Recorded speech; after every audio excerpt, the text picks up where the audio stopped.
जोहार साथियों, मेरे इस यूट्यूब चैनल में आप सभी का स्वागत है। तो आज हम लोग जानेंगे वन अधिकार कानून के तहत वन पट्टा के लिए आवेदन करने का 8वां चरण के बारे में। तो चलिए वीडियो को शुरू करते हैं। अभी तक आप लोगों ने मेरे इस यूट्यूब चैनल को सब्सक्राइब नहीं किए हैं तो जरूर से करें और वीडियो को लाइक करें। धन्यवाद।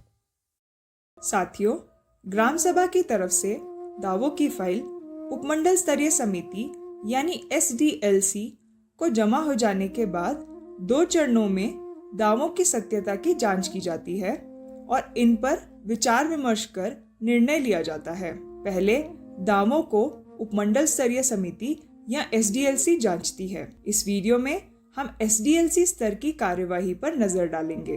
उपमंडल अधिकारी की अध्यक्षता में बनी इस समिति में वन विभाग और जनजातीय विभाग से उपमंडल स्तर का कोई भी अधिकारी सदस्य होते हैं। इसके अलावा 3 और गैर विभागीय सदस्य होते हैं। जिला पंचायत द्वारा चुने गए ब्लॉक पंचायत समिति के सदस्य, जिसमें 2 सदस्य अनुसूचित जनजाति समुदाय के हों और जहां अनुसूचित जनजाति नहीं है वहां 2 सदस्य अन्य परंपरागत वन निवासी हो सकते हैं और 3 में से 1 महिला सदस्य होनी चाहिए। SDLC बैठक पर ग्राम सभा द्वारा सौंपे गए दावों, प्रस्तावों और नक्शे की सत्यता की जांच करेगी। बैठक की कार्यवाही विस्तृत रूप से लिखी जाएगी। कुछ जरूरी बातें ध्यान में रहें। सत्यता की जांच करते समय SDLC किसी भी दावे को तकनीकी कारण या प्रक्रिया में कमी के आधार पर सीधे नामंजूर नहीं कर सकती, बल्कि समिति दावों में कमियों को दूर करने के लिए संबंधित ग्राम सभा को दोबारा परखने या पुनर्विचार करने के लिए भेजेगी। वन अधिकार समिति और ग्राम सभा को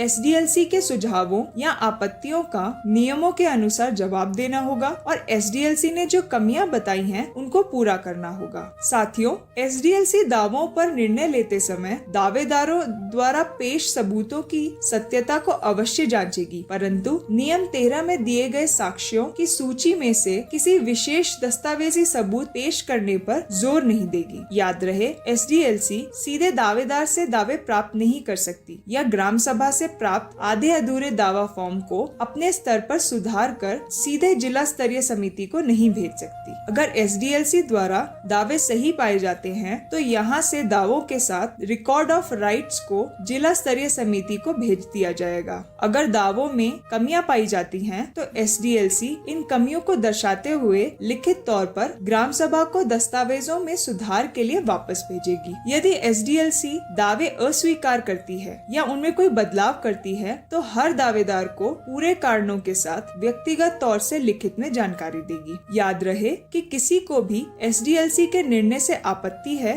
तो वो लिखित में दिए गए निर्णय के दिन से 60 दिन के अंदर अपनी याचिका या अपील जिला स्तरीय समिति के सामने पेश कर सकते हैं। अपील की प्रक्रिया के प्रावधान वन अधिकार कानून के नियम 12(3) क में दिए गए हैं।